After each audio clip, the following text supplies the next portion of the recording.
ஃப்ரெண்ட்வுட்ஸ் நேயர்களுக்கு வணக்கம். இது சின்ன தம்பி பெரிய தம்பி.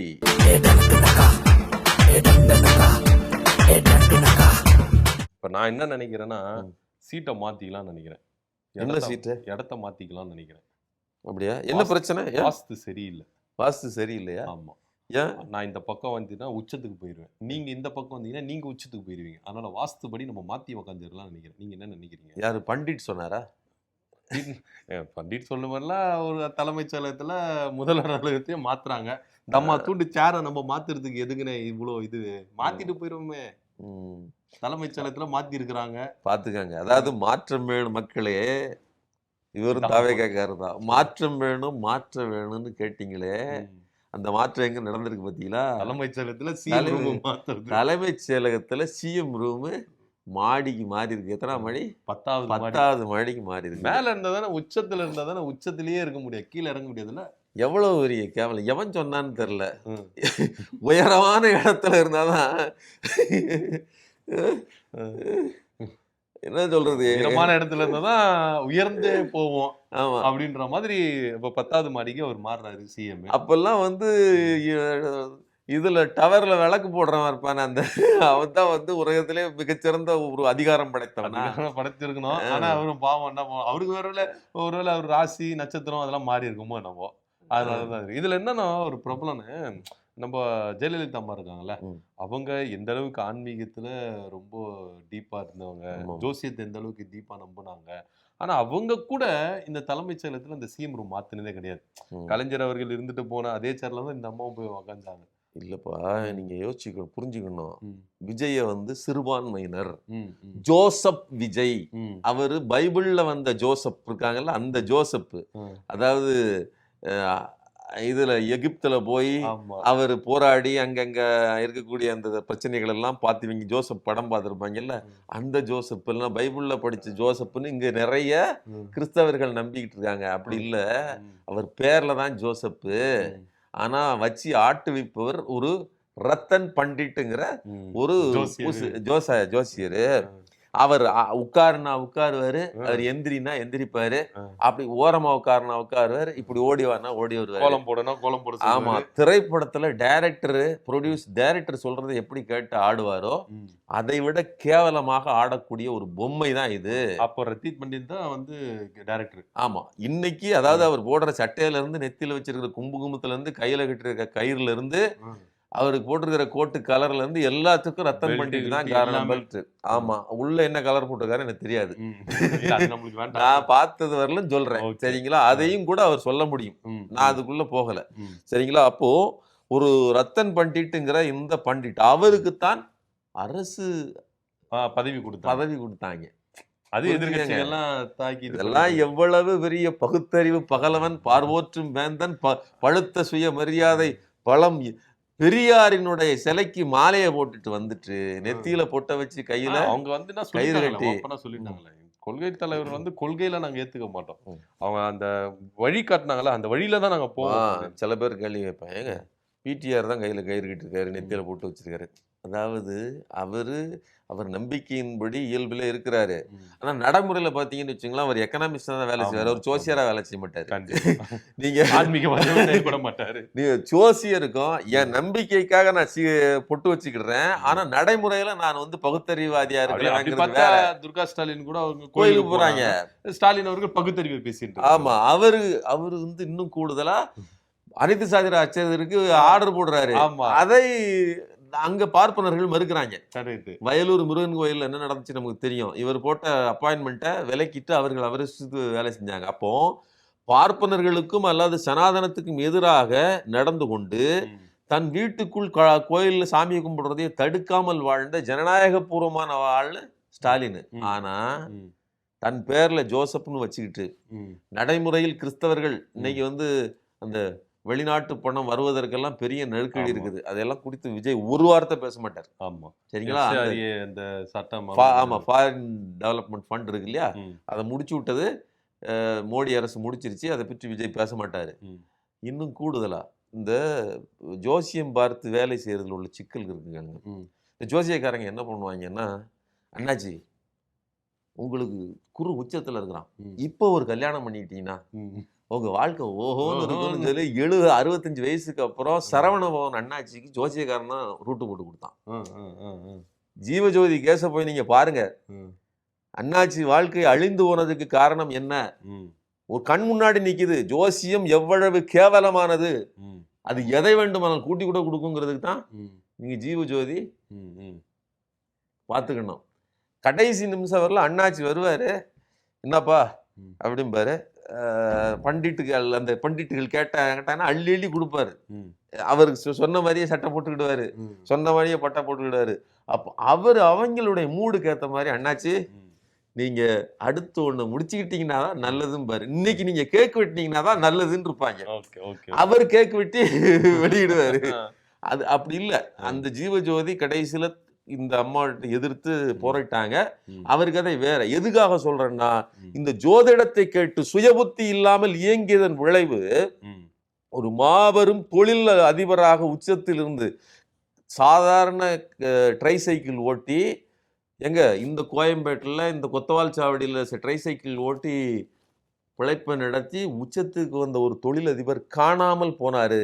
கடைசி காலத்துல தூக்கி கொண்டு போய் சிறையில் அடைத்து செத்து போனார்.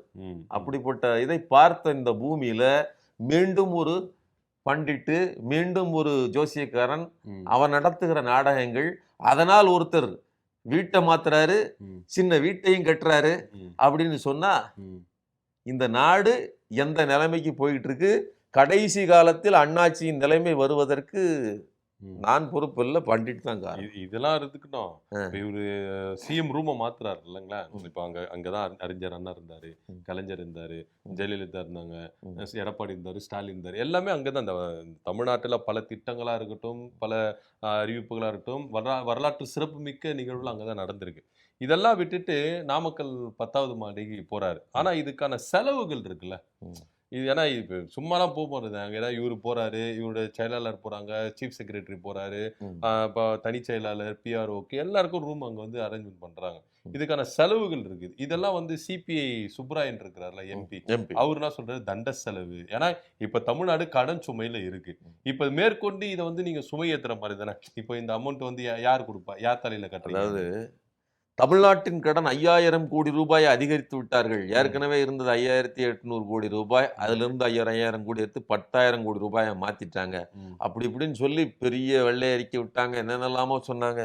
இந்த கடந்த அரசு மேல் பெரிய குற்றச்சாட்டு வச்சாங்க. அதுல நிதியமைச்சர் வந்து இப்ப பேசுனதெல்லாம் நமக்கு தெரியும். இல்ல இவரு கரூர்ல போயிட்டு பானையில வந்து தண்ணியை ஊத்துறாங்க, எல்லாம் ஓட்ட ஓடைசில போயிட்டு தண்ணியை காணும்னு சொன்னாரு. ஆனா இந்த 2 மாசம் இருக்கு இல்லையா, விஜய் வந்து ஆட்சிக்கு வந்து இந்த மாசத்தை சேர்த்து இல்ல, கடந்த மாசத்தோட பொறுப்பேற்றதுல இருந்து கடந்த மாசம் வரையிலும், இந்த மாசம் இப்ப வரலும் இல்ல, கடந்த மாசம் வரலும் உள்ள ஒரு ரிப்போர்ட்ல மாசத்துக்கு 10,000 கோடி ரூபாய் வாங்கியிருக்காங்க. கிட்டத்தட்ட 20,800 கோடி ரூபாய் கடன் வாங்கி வைத்திருக்கிறார்கள். இதை நீங்க இப்படியே கூட்டினீங்கன்னா, கூட்டுறது மட்டும் இல்ல, இவங்க வந்து இலக்கு என்னவா வச்சிருக்காங்க? 1,20,000 கோடி ரூபாய் இலக்கு வச்சிருக்காங்க வருஷத்துக்கு. அது கடந்த முறை ஸ்டாலின் அவர்கள் வாங்கிய பணத்தை விட அதிகம், 20% அதிகம். அப்ப நீங்க என்ன சொன்னீங்க? கடனை நாங்கள் குறைக்க போகிறோம், இந்த மக்களுக்கு நான் நல்லாட்சி கொடுக்க போகிறோம், எல்லார் வீட்லயும் பைக்கு, ஹெலிகாப்டர் எல்லாமே வந்து நிக்க போகுது, காரு எல்லாமே வசதியாக போகுது, வீடுகளை நான் பார்த்தேன் குப்பையும் கூலமாக இருக்கிறது அப்படின்னு சொன்னீங்க. நீங்க அப்பதான் நாட்டுல மக்கள் இருக்கிறதே பார்த்திருக்கீங்க. சரிங்களா? அப்ப நான் வந்ததுக்கு அப்புறம் இதையெல்லாம் செய்வேன்னு சொல்லிட்டு கடனைத்தான் அதிகரிச்சிருக்கிறத கடனை குறைக்கல. இப்ப இந்த கடனுடைய இது எங்க போய் வருது? விஜய் பனையூர்ல இருந்து தலைமைச் செயலகம் வராரு, டெய்லி வராரு. வர்றதுக்கு ஒரு 800 பேராவது வந்து போலீஸ் காவலுக்கு நிற்பாங்க. கண்டிப்பா காவலுக்கு நிக்கிறது மட்டும் இல்ல, வண்டி கார் வருதுல. ஆமா, கார் எத்தனை கார், கான்வாயில நிறைய கார் வருது. ஸ்டாலினை விட அதிகம். ஆமா, ஜெயலலிதாவை விட அதிகம். அவங்க கம்மி பண்ணாங்க, ஸ்டாலின் கம்மி பண்ணாரு, தன்னுடைய வாகனத்தை வந்து கம்மி பண்ணாரு, கான்வாய் வாகனத்தை கம்மி பண்ணாரு. ஆனா இவர் அதிகரிச்சிருக்காரு. கான்வாய் வாகனத்தை கம்மி பண்ணது மட்டும் இல்ல, அந்த வரிசைக்கு நிற்கிற பெண்கள் இருக்காங்களா, பெண் காவலர்களை நிறுத்தக்கூடாது. ஏன்னா அது ஒரு சுவாரஸ்யமான சம்பவம். ஒரு திரைப்படம் ஒரு நாள் பாக்குறாரு, திரைப்படத்தை பார்த்து கெட்டு போறது வேற, இந்த சின்னநாயகனை பார்த்து அவர் பார்த்துட்டு அந்த திரைப்படத்துல பெண் காவலர்கள் படுகிற அந்த அவஸ்தை, இயற்கை உபாதைகள் இதெல்லாம் பார்த்துட்டு அவரு பெண்கள் நிக்க வேண்டாம், கண்டிப்பா. ஆண்கள் எந்த நேரத்தினாலும் டக்குன்னு ஒரு எதனாலும் டக்குன்னு சரி பண்ணிக்கலாம், ஆனால் பெண்களால் முடியாது, இயல்பிலேயே இருக்கக்கூடிய பிரச்சனை, அதனால பெண்கள் நிற்க வேண்டாம் பல மணி நேரம்னு சொல்லி அதை விளக்குனாரு. ஆனா இன்னைக்கு நீலாங்கரையில இருந்து செக்ரட்டரியேட் வரைக்கும் பார்த்தீங்கன்னா பெண்கள் சிங்க நிக்கிறாங்க. பெண்கள் சிங்க பெண்களை கொண்டு வந்து எங்க நிறுத்திருக்காரு, அசிங்கப்படுத்திருக்காரு. அவ்வளவு அந்த பெண்களுடைய நிலைமை நெருக்கடிக்கு இருக்கிறார். எதுக்கு சொல்றேன்னா, கிட்டத்தட்ட ஒரு 18-20 கிலோமீட்டர் வருது. ஆமா. அப் அண்ட் டவுன் சேர்த்தீங்கன்னா 40 கிலோமீட்டர். ஆமா. 1.5 மணி நேரம் காலையில 7:30 இருந்து ஆரம்பிச்சு இவர்களுக்காக காத்து நிக்குது. 11 மணி வரை நிக்கிறாங்க. ஆனா இவரு எத்தனை மணிக்கு செக்ரட்டரியேட் இருக்காரு? 9:30 மணிக்கு. நீங்க ஆபீஸுக்கு வர்றத மாதிரி பெரிய இது மாதிரி வராரு, வந்து என்ன பாக்குறாருன்னு நமக்கு தெரியாது. எல்லாம் வச்சுக்கோங்க. இதற்கு ஆகுற செலவு எவ்வளவு? இந்த மாடிக்கு மாத்தினது இருக்கு இல்லையா, இதுக்கு 80 கோடி ரூபாய் செலவு. அந்த இன்ஃப்ராஸ்ட்ரக்சர் எல்லாம் போடுறது. ஆமா ஆமா. அதே மாதிரி ஒரு கக்கூஸ் திறந்துருக்காங்க. ஆமா, கவுண்டம்பாளையம் தொகுதியில ஒரு கக்கூசு திறந்துருக்காங்க.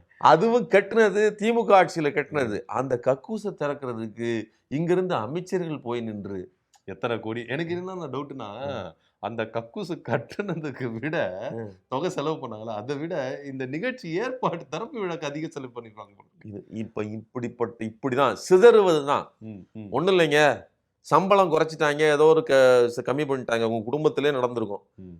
50,000 இல்ல 40,000 சம்பளம் வாங்கிட்டு இருந்தாரு, ஏதோ ஒரு வகையில கட்டாயி போச்சு, இல்லை வேலை போயிடுச்சு, ஒரு 30,000 சம்பளத்துக்கு போயிட்டாருன்னு வச்சுக்கோங்களேன். இனிமேல் மளிகை ஜாமானை குறைக்கணும். ஆமா. இனிமேல் இந்த பால் வாங்குறத குறைக்கணும். 1 லிட்டர் வாங்குறத 1/2 லிட்டர் இறுக்கி பிடிக்கணுமோ அப்படி இறுக்கி பிடிப்பாங்க. ஆமா. எதெல்லாம் கம்மி பண்ணணுமோ கம்மி பண்ணா தான் இந்த 30க்குள்ள வர முடியும். இது வீடுகள் போட்ட பட்ஜெட். இந்த தாவேகாவுக்கு ஏதாவது அறிவு இருக்கா? இந்த விஜய்க்கு ஏதாவது ஒரு புரிதல் இருக்கா? நிர்வாக திறன் இருக்கா? ரீல்ஸ் எடுத்த தவிர நிர்வாகத்திறன் இருந்தா தான் இன்னத்துக்கு எவ்வளவு செஞ்சிருப்பாங்களே. இதுல நம்மளுக்கு கொடுமை என்ன தெரியுமா, இந்த 20,000 கோடி வாங்கினு சொன்னீங்களா 2 மாசத்துல, இதுல இவரு தேர்தல் வாக்குறுதி கொடுத்தாரு பாருங்க, இதுல ஒண்ணு கூட ஒரு நிறைவேற்றவே இல்லை. ஃபுல்லா ஸ்டாலின் அவர்கள் போட்டு வைத்த அந்த விஷயத்தை தான் செஞ்சுட்டு இருக்காங்க. 2,500 ரூபாய் தரேன், நீங்க தரவே இல்லை. ஆனா 20,800 கோடி ரூபாய் கடனை வாங்கிட்டீங்க. ஆக்சுவலா எனக்கு இன்னொரு டவுட்னு, இப்போ 2,500 ரூபாய் ஏன் தரல அப்படின்னு கேட்கும் போது, ஸ்டாலினும் வந்தோன்னையும் கொடுத்துட்டாரா, 2 வருஷம் டைம் எடுத்துக்கினார்ல அப்படின்றாங்க. அவங்களுக்கு விஷயம் புரியுமா புரியாதுன்னு தெரியல. ஸ்டாலின் அவர்கள் ஃபர்ஸ்ட் ஆரம்பிக்கிறார். நீங்க இந்தியாவே எடுத்துட்டீங்கனால ஃபர்ஸ்ட் தமிழ்நாட்டில் தான் இந்த 1000 ரூபாய் உரிமை தொகைன்னு கொடுக்குறாங்க. அப்போ அவங்க டேட்டா பேஸ் எடுக்கிறதுக்கு கொஞ்சம் டிலே ஆகுது. ஆமா, ஏன்னா அவங்க வரும்போதே கொரோனா டைம்ல வந்தாங்க, நிறைய பற்றாக்குறைகள் இருந்தது. ஸோ அவங்க டேட்டா பேஸ் ஏன்னா தகுதி வாய்ந்தவங்களுக்கு போகணும், எல்லாருக்கும் போயிடக்கூடாது. அப்போ தகுதி வாய்ந்து போனோம்னா டேட்டா பேஸ் எடுக்கணும். அதுக்கு என்ன பண்றாங்க, இந்த 2 வருஷம் கேப் எடுத்துட்டாங்க. இப்போ டேட்டா பேஸ் கரெக்டா இருக்கு. இதுல நீங்க 2,500 ரூபாய் போறதுக்கு என்னையா பிரச்சனை? ஏற்கனவே ஆள் இருக்கிறாங்க, இவங்களுக்கு தான் கொடுக்கணும்னு நம்பர் இருக்கு. அவங்களுக்கு அமௌண்ட்டை மட்டும் ஏத்தணும், அவ்வளவுதான். இன்னொன்னு கொரோனா கிடையாது. ஆமா, நீங்க ஒன்னும் கோயம்புத்தூர்ல அவரு இது போட்டுட்டு மக்களோட போய் நின்னது மாதிரி நீங்க நிக்க போறது கிடையாது. நீங்க செத்தாலே வர போறது கிடையாது. கொரோனா வந்தா மட்டும் எப்படி இருந்தாரு? இப்ப நான் என்ன கேக்குறேன்னா, ஆல்ரெடி டேட்டா பேஸ் எடுத்து வச்சுட்டு போயிட்டாரு. இத்தனை கோடி பேருக்கு பணத்தை மட்டும் எக்ஸ்ட்ரா போடுவாங்க. பணத்தை மட்டும் ஒரு 1,500 ரூபாய் எக்ஸ்ட்ரா போடணும். 1000 ரூபாய் போடுறையா, ஒரு 1,500 ரூபாய் எக்ஸ்ட்ரா போடியா தான் நம்ம கேக்குறோம். இதுக்கு ஸ்டாலின் வந்து எடுத்தோன்னே அவர் கொடுத்துட்டாரா? என்னத்த சொல்றது தெரியல. இது மத்த அமைச்சர்கள் எம்எல்ஏக்கள் பேசினோட பரவாயில்ல, செங்கோட்டையன் என்ன பேசுறாரு, அதுதான் நம்மளுக்கு ரொம்ப வேதனையா இருக்குது. ஏன்னா அவர் எவ்வளவு எக்ஸ்பீரியன்ஸ் ஆன ஆளு. ஆமா ஆமா, வாச்சாத்தில பல பெண்கள் சீரழிஞ்ச அதிகாரிகளை பேசுறாரு. என்னத்த சொல்றது நமக்கு தெரியலனே. இல்ல எதுக்கு இன்னொரு விஷயம் என்ன சொல்றேன்னா, இப்போ இந்த பணம் இருக்கு இல்லையா, 20,000 கோடி ஒரு ரசிகை சொன்னாங்க. அண்ணன் வந்தவண்ண அவர் ஒன்னும் அரசாங்க காசுல இருந்து செய்யல, அவருடைய சொந்த காசுல இருந்து செய்யறாரு, சொந்த காசுல இருந்து அப்படின்னு ஒரு பொண்ணு பேச்சு. கஜனை கழிச்சா படம் வச்சுட்டு அந்த கஜனை நிரப்பிடுவாரு. நான் என்ன கேட்கறேன், அந்த பொண்ணை கூப்பிடுங்க. ஆமா, உங்க அண்ணன் தான் 20,700 கோடி ரூபா 2 மாசத்துல வாங்கி வச்சிருக்காரு. 2 மாசத்துல. இந்த நான் ஜூலை மாசத்தை சொல்ல, முந்தின மாசம் தான் சொல்றேன், ஜூன் வரைக்கும், மே ஜூன் வரலாம் தான் சொல்றேன். இந்த மே ஜூன்லயே 20,800 கோடி ரூபா. இதுல 3,500 கோடி ரூபா நெடுஞ்சாலைத்துறைக்கு மட்டும். யாருக்கு? நம்ம ஆதவ பாக்கெட்டுக்கு. அந்த பணம் எங்க போகுது, யாரு? நெடுஞ்சாலைத்துறையில என்ன செஞ்சாங்கன்னு தெரியல. என்ன 2 மாசத்துல எதை எனக்கு தெரியல. எதை 3,000 கோடிக்கு எதை பண்ணாங்கன்னு தெரியல. சரிங்களா? இப்படி இருக்கக்கூடிய ஒரு நிலைமையில இப்ப நிர்வாகம்னா என்னதுன்னே தெரியாதுங்க எங்களுக்கு. அடிப்படை அறிவே கிடையாது, நிர்வாக திறனுன்றே ஒண்ணு கிடையாது. படத்துல நடிச்சது டான்ஸ் ஆடுறதை பார்த்து ஒரு மக்கள் எடுத்த மிகப்பெரிய படுகொலியில விழுந்திருக்கீங்க, இப்பவாது ரியலைஸ் பண்றீங்களா அப்படிங்கிற கேள்விதான் நான் கேட்கிறேன். அவங்க பண்ண மாட்டாங்க, அது பண்ற மாதிரி இருந்தா எப்பயும் உணர்ந்துருப்பாங்களே, இதுக்கப்புறம் அவங்க பண்ண போறாங்க. எல்லா பஸ்ஸும் ஃப்ரீ. அதாவது ஸ்டாலின் வந்து பெண்களுக்கு பிங்க் பஸ் ஃப்ரீன்னு சொன்னாரு. இல்ல ஒட்டு மொத்தமா தமிழ்நாடு முழுவதும் எல்லா பஸ்ஸும் ஃப்ரீ. வரலையே, நடைமுறைக்கு வரலையே. 6 சிலிண்டர் கேஸ் சிலிண்டர், அதாவது என்ன சொல்றது, கேஸ் சிலிண்டர் வந்து அங்க போர் வந்துருச்சு, அங்க வந்து பெரிய நெருக்கடி வந்துச்சு, அதனாலதான் கொடுக்க முடியல. ஏட்டா இவரு தேர்தல் நடக்கும்போது போர் நடந்து தானே இருந்தது. போர் அப்பவே நடந்து இருந்துச்சு, அப்பயே நடந்து தான் இருந்தது. எலெக்ஷன் நடக்கும்போதெல்லாம் போர் நடந்தானே இருந்தது. அப்போ நீ பேப்பரே பாக்குறது இல்ல, நியூஸ் சொல்றது இல்ல. பட்ஜெட் தங்கம் தென்னரசு பட்ஜெட் வந்து தாக்கல் பண்ணிட்டாரு, அதை வச்சு ரெஃபரன்ஸ் எடுத்து இவ்வளவு வாக்குறுதிகள் கொடுக்குறாங்க. இவங்களை என்னத்த சொல்றதுன்னு சொல்றீங்க? நீங்க ஃபாரினுக்கு போயிட்டீங்க, போர் நடக்குது. நீங்க நல்லா புரிஞ்சுங்க. தின மலர் சொன்னிச்சு, இங்க 4500 கோடி ரூபாய் தான் ஒரு வருஷத்துக்கான பட்ஜெட்டு. ஆனா இவங்க 12500 கோடி ரூபாய்க்கு பட்ஜெட் போட்டு வச்சிருக்காங்க. இவங்களுடைய திட்டங்களை எல்லாம் நிறைவேற்றணும்னாலே 12500 கோடி ரூபாய் வேணும். யோசிச்சுங்க, 11,000 கோடி 12,000 கோடி வட்டி மட்டுமே கட்டிட்டு இருக்கோம். இவங்க திட்டத்துக்கு மட்டும், இவங்க திட்டத்துக்கு மட்டும் வட்டி மட்டுமே 12,000 கோடி ரூபாய் கட்டிக்கிட்டு இருக்கிறோம். இவன் 12 லட்சம் கோடியை வந்து இவங்க இது பண்ணி டேலி பண்றதுக்கு எத்தனை லட்சம் கோடி ரூபாய் இங்க கடன் வாங்க போறாங்க. அதுக்கு வட்டி வர கட்டணும். அதுக்கு வட்டி ஏற்கனவே வாங்கிட்டு இருந்த 10 லட்சம் கோடிக்கு வட்டி, இவங்க வாங்க போறதுக்கு சேர்த்து வட்டி. இந்த நாடு எங்க போயிட்டு இருக்கு பாத்துக்கங்க. மீட்டர் ஓடிக்கிட்டு இருக்குங்க தலைக்கு மேல. சரி, நான் என்ன சொல்றேன், எல்லாருமே யாரு வந்தாலும் கடன் வாங்க தான் போறாங்க. ஆமா, கடன் அந்த 28% அவங்க சொல்ற அந்த ஸ்லாப் இருக்குல்ல, அதுக்கு மீறாம பாத்துக்கணும். ஆனா ஒன்றிய கவர்மெண்ட் ஆமா, அதுக்கு ஸ்லாபுக்கு மீறாம பாத்துக்கணும். அப்படின்னா ஒரு பக்கம் நீங்க கடனை கூட்ட கூட்ட வருமானத்தையும் கூட்டணும். வருமானத்தை கூட்டணும் அப்படின்னு சொன்னா தொழில்துறையை உள்ள இழுக்கணும். நான் ஏற்கனவே நம்ம பேசியிருக்கிறோம், இவர்கள் வந்ததுக்கு பிறகு பல லட்சம் கோடி ரூபாய் முதலீடுகள் ஆந்திரா பக்கம் போயிருக்குது. ஆமா, துறைமுகம் கட்டுறது உங்களுக்கு தெரியும், கப்பல் கட்டுற இது வந்து கம்பெனி அங்க போயிடுச்சு, என்ஃபீல்டு கம்பெனி அங்க போயிடுச்சு. இப்படி பல விஷயங்கள் தமிழ்நாட்டின் கையை விட்டு போயிடுச்சு. இந்த கீர்த்தனா அம்மையார் ரீல்ஸ் போட்டு விளையாண்டுட்டு இருக்கிறாரு, வெளிநாடுகளுக்கு சுற்றி வருகிறார். இல்ல இப்ப தனக்கு விருப்பமானவரோடு அப்படிங்கிற செய்தியெல்லாம் வீடியோவெல்லாம் வெளியில விடுறாங்க. இவ்வளவு பெரிய கேவலம். அதாவது அரச காசுல அந்த காசும் அதுல தான் வரும். நீங்க யாரை கூட்டிட்டு போனாலும் அந்த பில்லும் சேர்த்து அரசாங்கத்துல தான் வரும், அரசாங்க காசுல தான் வரும். அப்போ ஊராவெட்டு நெய்யில ஸ்வீட் செய்யாதீங்க, ஸ்வீட் செய்யாதீங்க. நீ ஸ்வீட் செய்யல ராஜா, ஓ வீட்டுக்கு செய்யல, ஆமா, நம்மளுக்கு கூட கொடுக்கல, இவங்களே தின்றாங்க ஸ்வீட் செஞ்சு. ஆமா, ஊராமுட்டு நெய்யில ஸ்வீட் செஞ்சு கொடுக்கணும், 4 பேருக்கு கொடுக்கணும், இவங்க கொடுக்க மாட்டேங்கிறாங்க, இவங்களையே வச்சு தின்றாங்க. எவ்வளவு கேவலமான ஒரு ஆட்சி இது. அதாவது தொழில்துறை அமைச்சரும் தனக்கு விருப்பமானவரோடு சுத்துறார் வெளிநாட்டுக்கு, அதுக்கு அவருக்கு கவர்மெண்ட் காசு. முதலமைச்சரும் தனக்கு விருப்பமானவரோடு சுத்துகிறார், அதுவும் கவர்மெண்ட் பாதுகாப்பு. சரிங்களா? சாவுக்கு போனாலும் சரி, கல்யாணத்துக்கு போனாலும் சரி, கருமாதிக்கு போனாலும் சரி, கூட தனக்கு தேவையானவர்களோட யாரு, கவர்மெண்ட் பந்தோபஸ்து. இந்த நாடு எவ்வளவு கேவலமாக சீரழிந்து போய் கிடக்குது. அதனுடைய வெளிப்பாடுதான் இந்த இடமாற்றமும் இந்த பொருளாதார சீரழிவும். ஓகே, ரொம்ப சூப்பரா பேசுனீங்க. பல விஷயங்களை வந்து மக்களுக்கு நம்ம புரிய வச்சுட்டோம் அப்படின்னு நம்புறோம். நாளைக்கு வந்து இன்னும் சுவாரஸ்யமா என்னென்ன விஷயங்கள் அப்படின்றத கலெக்ட் பண்ணி நம்ம மக்களுக்கு சொல்லலாம். நன்றி, வணக்கம்.